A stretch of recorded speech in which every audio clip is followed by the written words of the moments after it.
It seems to be going much faster than all of us forecasted. China's now above 20%.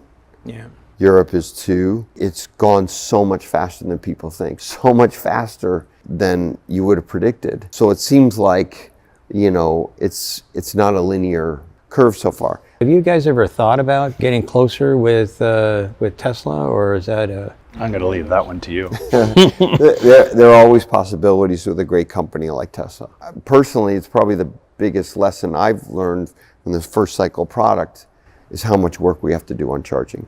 In this video, some extremely telling, honest comments from Ford CEO Jim Farley, who recently sat down with Sandy Munro and the folks over at Munro and Associates. The very fact that this conversation happened in the first place is an extremely bullish signal for Ford. Now, don't get me wrong, Ford still has multiple Mount Everests in a row to climb successfully. If they don't, they're dead. However, as I've said in the past, of all US-based automotive manufacturers, despite the fact that I still think Ford has a very, very high probability of going bankrupt later this decade, they are unquestionably the least likely US automotive manufacturer to go bust, unlike Government Motors, led by the truly incompetent Mary B.S. Barra. In fact, I'd almost go as far as to say that Jim Farley is the anti-Barra. Why? 1, he's competent. 2, he's honest. And 3, he's doing his best to avoid the imminent iceberg that Ford Motor Company are currently headed toward. Oh, and he also hasn't formed any strategic partnerships with obvious fraudulent companies. I've got to give credit where it's due here. Jim Farley has been super honest and candid in this interview. I've cut together some of the highlights, obviously, everything through a Tesla-centric lens. As always, there's a link in the description to the full interview. Runs in at almost an hour. In this video, I've just cut together some of the highlights, about 10 or so minutes. So let's get into it. Hey guys, thanks for watching. If you enjoy these videos, there's a bunch of ways you can support the channel, access exclusive content and perks. Check out the links in the pinned comment below. If you want to take it to the next level, join thousands of members on Patreon to gain exclusive access to over 100 Q&A videos, loads of exclusive content, exclusive access to my up-to-date 10-year Tesla stock price targets, and even access my Tesla valuation model at the investor support level and above. You can also pick up some Tesla, Elon, and investment themed merch in the merch store, so check out the links in the pinned comment below, and thanks for your support. So first of all, got to address the elephant in the room. I actually respect Jim Farley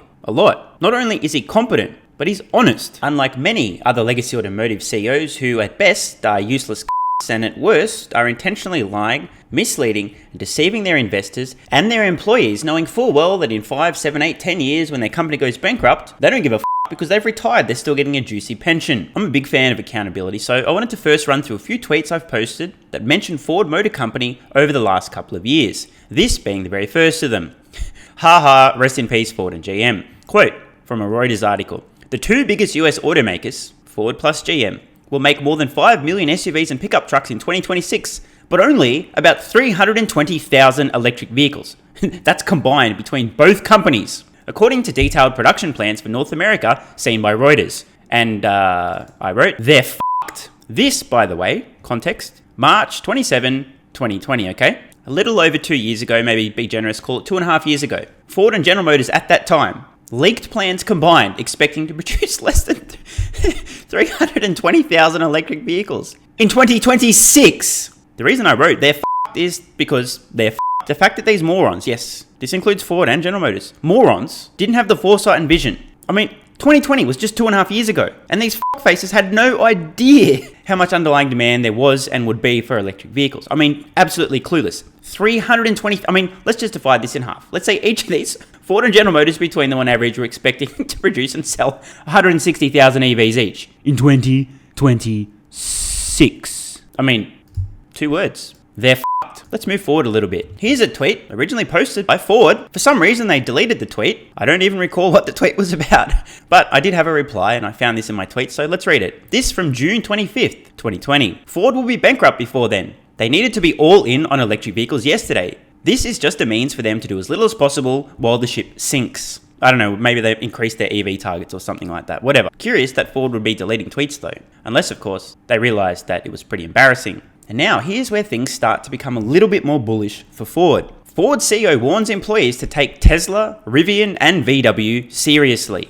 As I said, bullish for Ford. The very fact that Tesla's being acknowledged as a leader, The fact that Jim Farley was so honest and transparent, if you guys are curious, search for the article title, you'll find it, was a bullish signal. Farley, admitting the truth out loud, something the useless moron known as Mary B. Asparra has still yet to do. Instead, busy stealing Tesla's valor. Oh yeah, we let it matters. Thank you, President of the United States. We appreciate that credit. We're not stealing Tesla's valor at all. A short tweet thread I posted back in February this year.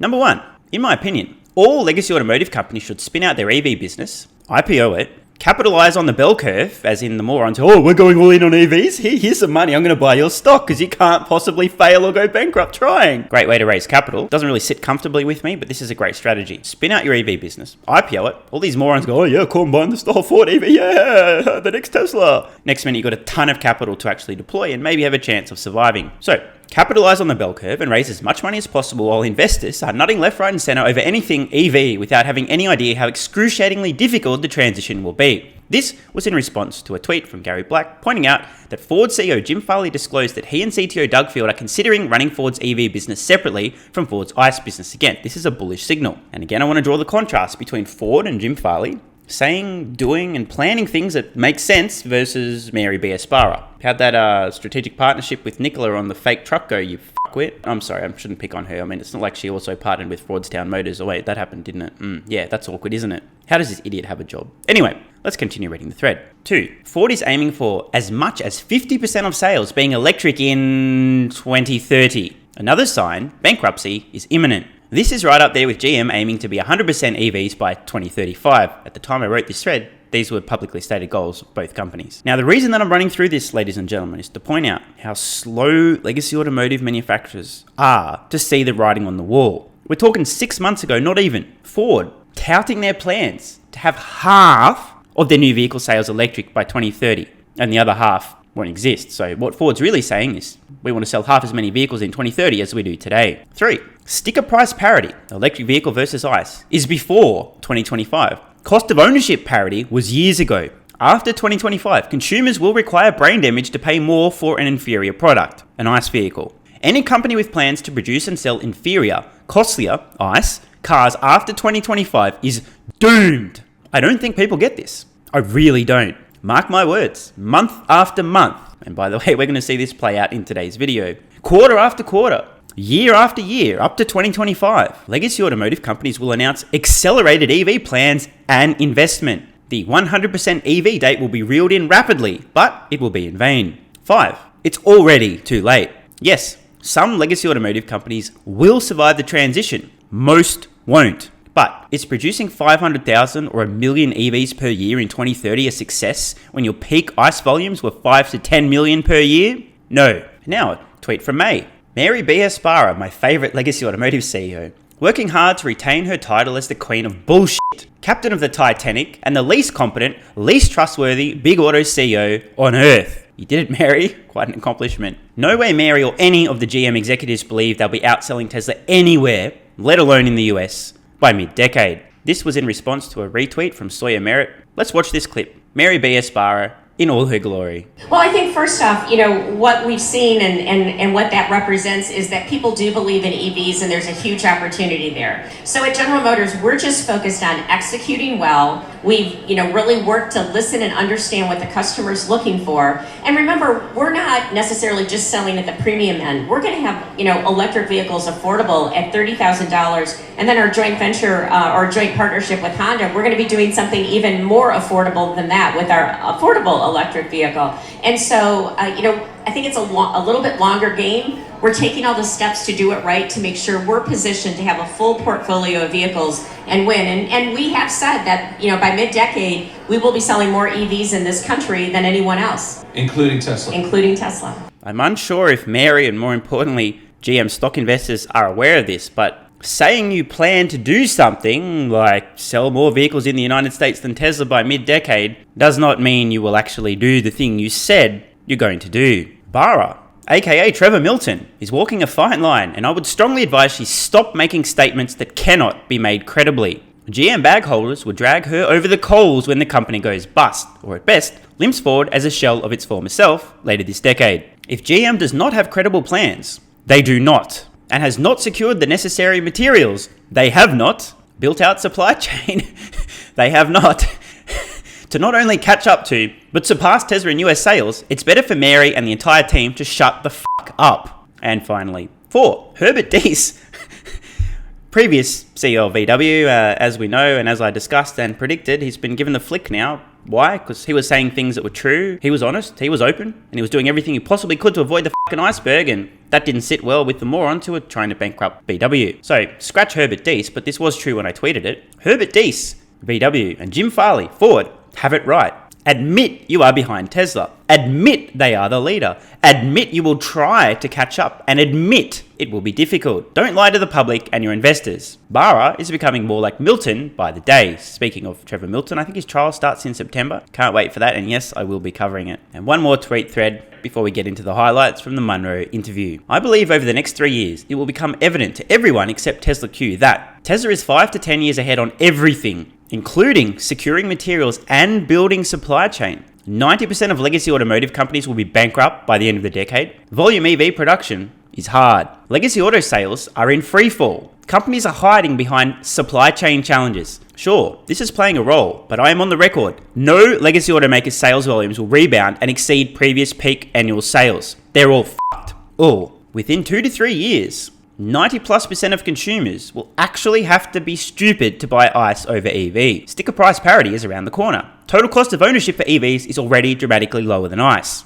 Any automakers whose publicly stated plans involve still selling ICE vehicles after around 2025 is tacitly admitting they plan to be bankrupt before the end of the decade. Their incompetence, blindness, and idiocy is astonishing. I cannot for the life of me understand how dumb legacy auto is. What's going on here? How is it that a CEO making tens of millions of dollars per year can be steering their Titanic directly toward an iceberg and still have a job? Now, this is actually a really good question. This tweet thread will age well. What an arrogant motherfucker. But he's right. Wait, I'm the same guy. Is that even more arrogant? Anyway, Diess and Farley. I feel bad, but I saw this one coming. Sorry, Herbert. It's good while it lasted. Diess and Farley are the two legacy auto folks who somewhat get it, yet even they are moving too slow. VW will probably make it. Well, I mean, Herbert's gone now, so I might have to retract that statement. Ford might, though they will both be shadows of their former selves. Everyone else, rest in peace. So I thought it was worthwhile setting the scene, providing some context. I've been relatively consistent in my comments. A couple of years ago, 2.5 years ago,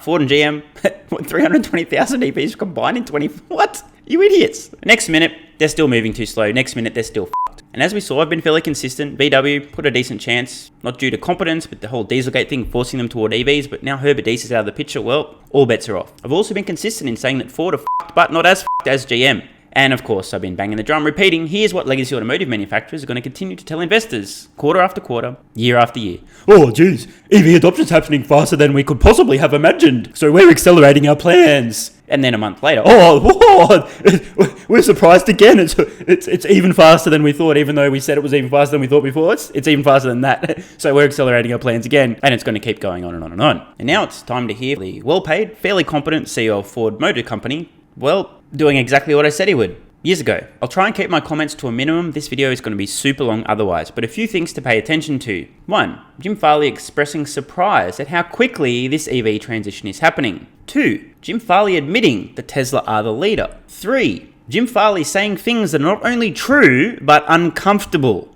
You know, being honest about things that matter, as opposed to Mary B.S. Barra, who just lying through her fucking teeth constantly. Yeah, we're going to cut stuff. No, you're not. Off, you stupid. By the way, you guys might think, Stephen, you seem very angry. Do you hate Mary Barra? No hate. Just trying to save investors from losing colossal amounts of money by buying her bullshit. And if I wasn't dropping C-bombs here and there, calling her out for what she is, a few less people might go, wait, why does this arrogant prick on YouTube say such terribly rude things about this person? She can't be that incompetent, can she? She can. Personally, it's probably the biggest lesson I've learned from this first cycle product is how much work we have to do on charging. You know, we just have a lot of work to do to live up to the customer's experience that we're targeting. I don't want to get too far into it, but I have this thing like Moore's Law, you know, everything's doubling technology-wise every year.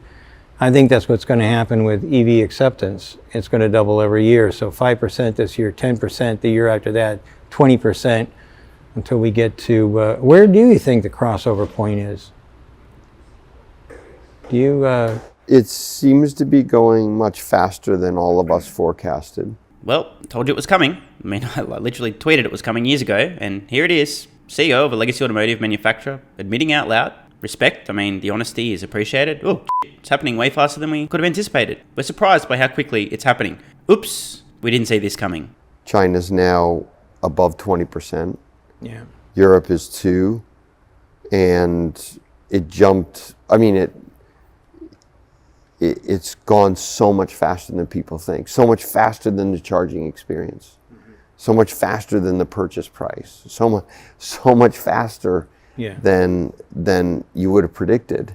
Was anyone keeping count of how many times Jim Farley was describing the EV transition as happening so much faster than we could have predicted, foreseen, and so on? I think it was about 4 times in about 12 seconds. So it seems like, it's not a linear curve so far. Couple of things. First of all, great to hear Jim Farley acknowledging that the adoption isn't happening in a linear fashion, but in fact, it's a curve, a growth curve. Unfortunately, maybe I am reading into this a little bit too much, but at the end there, it seems to be following a curve so far. This to me indicates that deep down Jim Farley and Ford still can't quite accept how goddamn fucking quickly the EV transition is happening. We heard Sandy Munro in the question there. Just hit the 5% tipping point. I believe it's going to double. 5, 10. And then he kind of stopped adding. But let's do the math. 5, double it, 10, double it, 20, double it, 40, double it, 80. Game fucking over. 5 doublings. Game over. I don't think Ford are willing to acknowledge this yet. It's progress. But again, still today, after massively underestimating how quickly this would happen, year after year after year,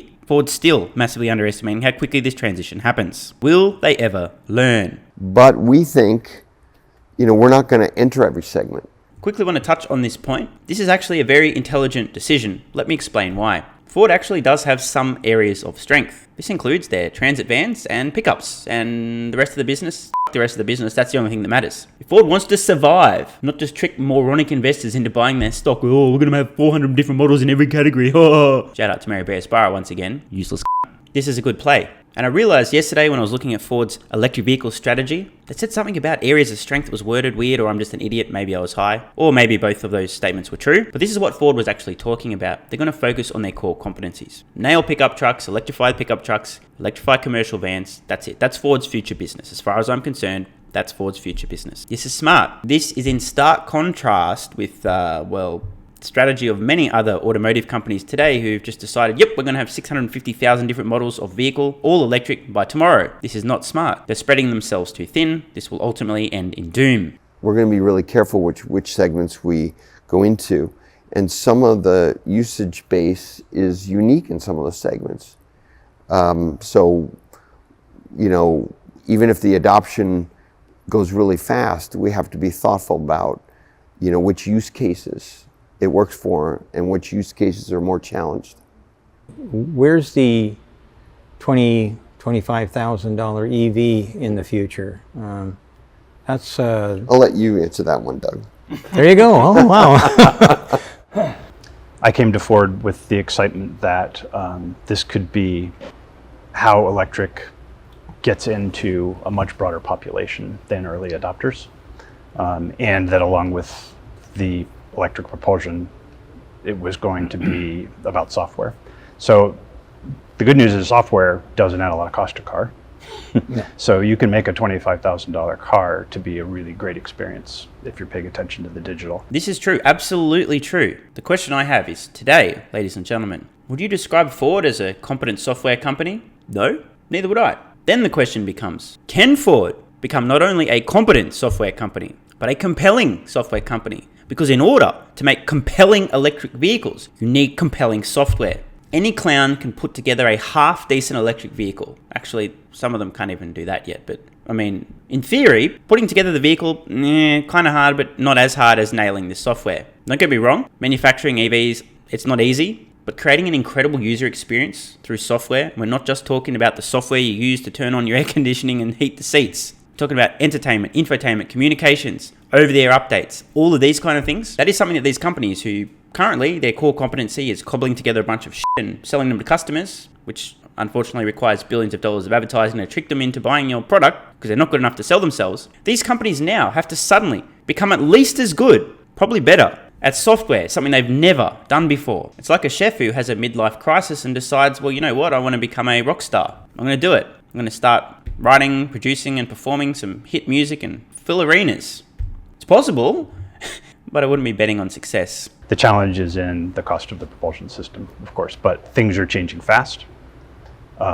We want to be in that space. We have some very aggressive goals.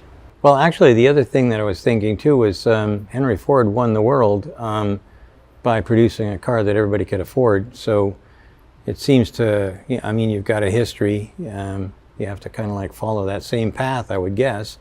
What's happening in China and the way that the EV digital products are coming to life, which price point, and that being the biggest market in the world, and now you see them exporting to Netherlands and Norway. You know, it's just a matter of time before we have to face music that in the end of the day, our fitness is going to be, you know, at all different price points. It can't be just a $100,000 vehicle. That's not where the fitness is going to be as a company. So strategically, you know, we're not going to get into details, but this is really important for our global competitiveness. Yeah, well, I lived through the 70s. I watched GM go from about 60% market share to almost nothing, and Toyota, who had zero, move up. And the reason for that was the car that people wanted was being produced by foreigners, and it was really well accepted. So I'm glad to hear that you're going to be looking at not just part of the market, but the whole market. Yeah. On the ICE side, you know, we always convinced ourselves that we could compete in the sedan and the hatchback market. We had a very strong business in Europe. And, you know, we ultimately had really wholesale struggles there.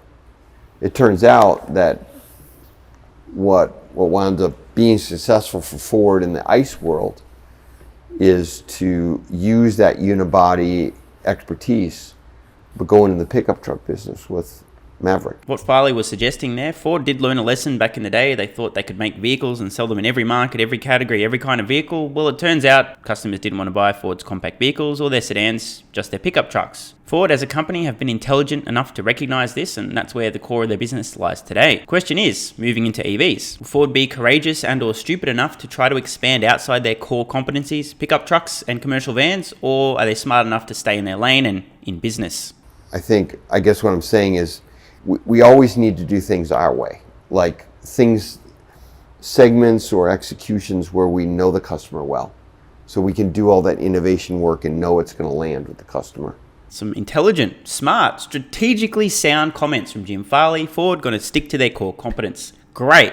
Meanwhile, don't want to pick on the dumb kid, but I am going to pick on the dumb kid. We're over on the GM electric vehicle strategy page. Quote, GM is positioned to design, engineer and produce EVs for every style and every price point. If there's a dumber company in terms of plans and strategy, let me know.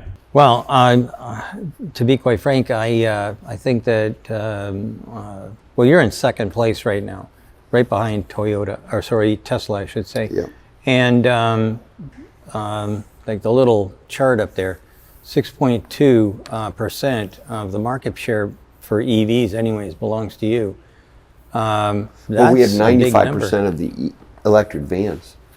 Yes, you do. Yes, I do know that. And I don't know why, but I found that hilarious. Like, Munro and Associates are pointing out that Tesla's market share is like 1 trillion times higher than Ford. Jim Farley is super proud, however, that Ford are totally dominating commercial electric vans. He's right, though. And hey, credit what's due, this is actually a reasonable strategy. If Tesla had enough battery supply, they'd also have their own commercial vans, but they don't. So Ford have gone after this market. Round of applause, well done, Ford. Kind of reminded me of a kid who's just got a report card and like literally failed out of every single subject in school except for physical education. It's like, well, I got an A in PE. Well, we have 95% of the electric vans. Yes, you do. Yes, I do know that. And I only looked at the big numbers. And it's amazing. Number 2 on the hit parade is Hyundai, and I can tell you those guys. You know, we work with lots of different companies, and that's got to be one of the most aggressive. It's just like an army. When you point them in that direction, they're on the way, and that's that. By the way, I don't give a lot of credit to Hyundai, but they are actually slaying it low-key. I mean, they're never going to kill Tesla, but they are making massive progress. They are really emphasizing their EV products. I mean, they've been everywhere, even in Sydney during some recent festivals at Vivid, that Hyundai, whatever the fuck it's called, on display, really generating buzz and interest around their electric vehicles. At this point in time, I'd describe them as a bit of a quiet achiever. Still a long way to go, but they are making some pretty impressive progress. And I know that for sure because my daughter, Heejin, is from Korea. And just ask my son; he'll tell you she's in charge. So, so there you are. But I'm really So impressive with what they've Yeah, done. yeah. So impressive. yeah And not just the number of models, but the execution, the excellence in the yeah execution. yeah. That's the thing that I'm the most concerned about. Is that what keeps you awake at night? So. Well, I mean, I'll ask Lynn and Doug to speak from their own perspective. For me, the most important thing is to set up the company so we have the scaling capacity to 2 million in the next 4 years. Now it's less than 4 years, 3.5 years. 2 million is a really aggressive number for us because we only make, last year we made 4 million, 4.5, constrained by chips. Normal year, 6 million, let's say. That's a third in 3.5 years. That is a heck of a scaling. That we have 60 assembly plants in the world. Just think about what changes just the assembly side will go through. Very telling comments for a number of reasons. Munro asks, what keeps you up at night? Jim Farley, very honest and open. Basically, what he said there is we have extremely aggressive goals. We're aiming for about a third of all of our vehicles produced to be electric in 2025. Sorry, Jim, too slow. Again, back to those earlier tweets. Something, but what's more interesting here is that Jim's acknowledging that goal, moving that fast, being that aggressive, which is still nowhere near aggressive enough, they're not moving anywhere near fast enough, is still going to be a massive challenge. Farley at least recognizes they're moving too slow, they have moved too slow, and they need to massively increase their EV production ASAP. But the problem is, in 2025, in the best case scenario, Ford's looking at 1/3 of their vehicles produced being electric. Jim, seriously, Jim, my friend, can somebody please send this to Jim? Surely somebody watching knows somebody that can get this to Jim. Just this clip. Jim, you're moving way too slow, buddy. I know you're going to scare investors if you say 60% or more, but that's what you need to be trying to do internally. Because here's the deal. My best guess is around 2025, give or take, about half of all new vehicles sold will be electric. Obviously, it depends on the region in the world. But the point is, if you're aiming for 30%, that 30% is probably actually going to make up half of your sales as your ICE vehicle sales end up collapsing and your overall volumes contract violently. And that's not... So I think the pressure I like to put on myself, frankly, is that we have a lineup of products once we get the capacity secured to do that. Like, they're good enough that in total we will, and they're attractive enough that there is plenty of customers to get us on that path. They're good enough. They're attractive enough. Does this sound like a company that's intending on, planning on, or actually believes they have any chance at all in ever catching up to and legitimately competing with Tesla? I don't think so. Maybe I'm reading into the tea leaves a little bit much here, but to me that sounds like Farley and Ford's plan is like, well, let's just try and stay in business, make some okay vehicles that are electric and sell them to customers, and that's our plan to not go bankrupt. Catching Tesla, we know we're not going to be able to do that, so yeah, let's just try somehow to stay in business by making some products that are good enough. And we have learned from the first cycle products that it is not a given that if you make an electric vehicle for the United States, it's going to sell. It's not a given. So that burden is on us. He's right. Again, back to GM's plans. Yeah, we're going to have every product, every category, every vehicle. Yeah, they're all going to sell EVs. Yeah, buy our stock. He's right, though. It's good to see this honesty. Just because you make an electric vehicle doesn't mean it's actually going to be good enough to sell, as basically every company other than Tesla has already discovered.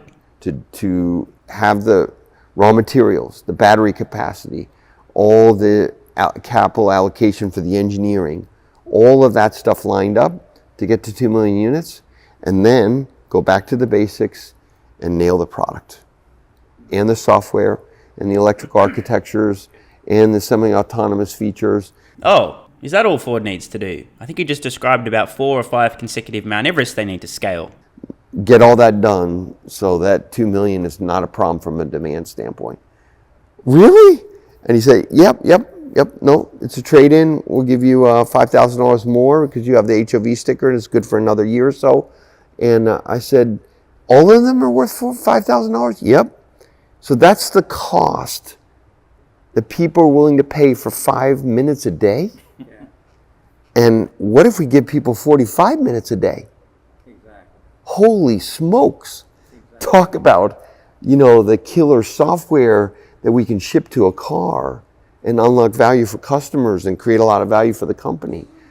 The light bulb went off. That moment when the Ford CEO finally realizes that autonomous software is a multi-trillion dollar opportunity. I say all the time that you can't buy a second back, not 1 second for billions of dollars. Right. I mean, time is the only commodity that can't be purchased. Exactly. But if you have something where you can say you're in this truck and it can drive itself, and you've got the ability to write invoices if you happen to be in construction Bingo. or whatever. Yes. I mean, that's a big deal. It is. Yep. Typing them up and sending them off. Cash flow, cash is king, period. But cash flow for a small company is everything. That's why I think, that's why I'm saying 1 million, maybe more of those things is going to be needed like really quickly. Because once guys catch on, it doesn't take an entrepreneur or somebody who owns their own business, it doesn't take them long to figure out,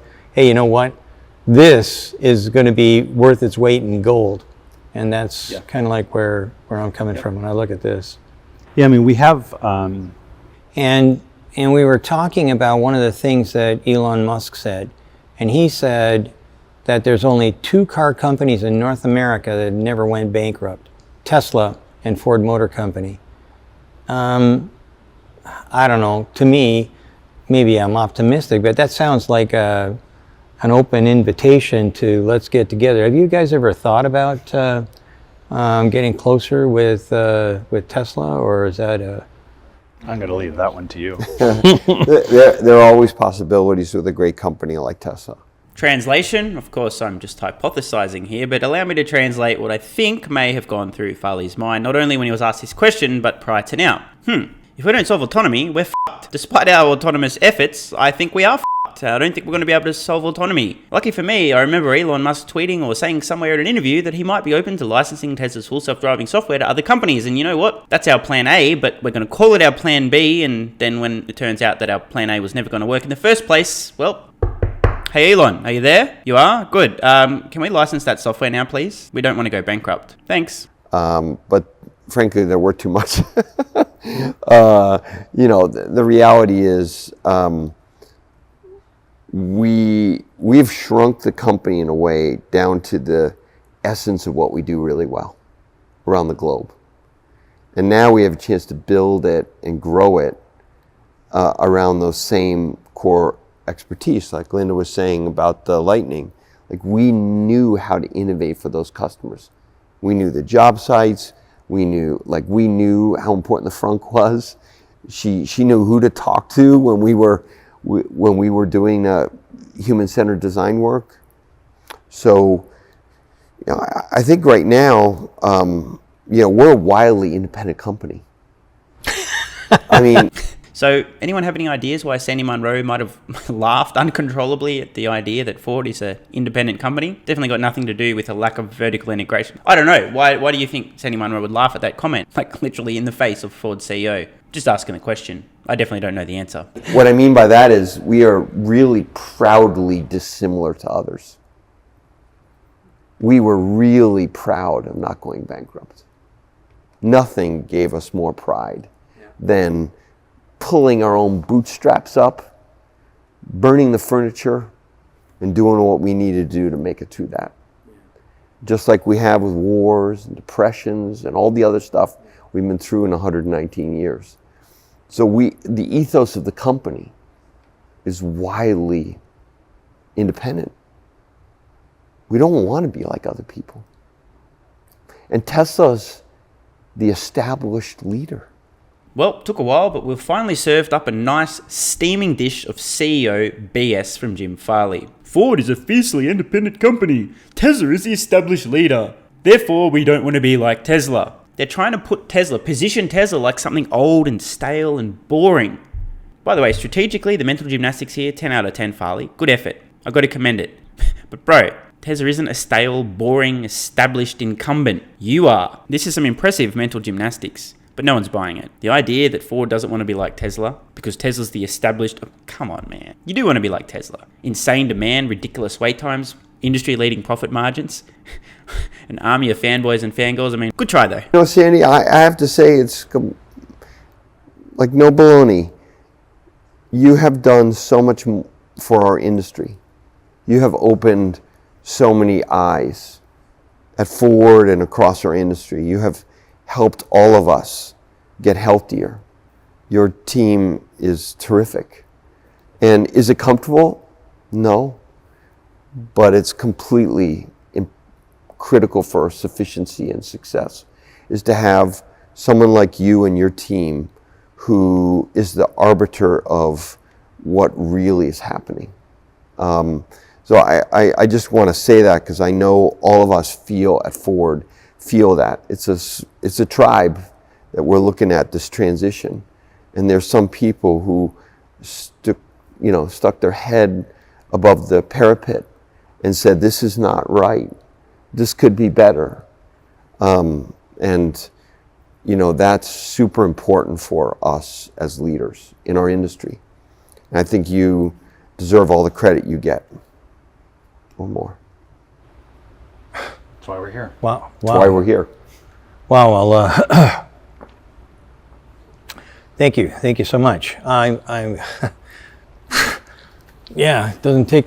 Okay, so anyway, thanks for watching Munro Live. Thank you all for coming. What a beautiful end to this chat. Sandy Munro receiving some well-deserved praise from Ford's current CEO. Legitimate, genuine praise. Now, for those of you who don't know Sandy Munro's background, he used to work at Ford. If you're curious, one day if you ever meet Sandy, ask him, hey, Sandy, why'd you start your company? Did it have anything to do with you having ideas that made sense and people saying, hey, stop that idea. Hey, Sandy, stop. Hey, that's a good idea. We don't have good ideas around here. Just do what you're told. And now things kind of coming full circle. Ford actually learning some things from Sandy Munro's company, Munro & Associates. Beautiful, very touching. And it was hilarious to see Sandy Munro start to get choked up as well.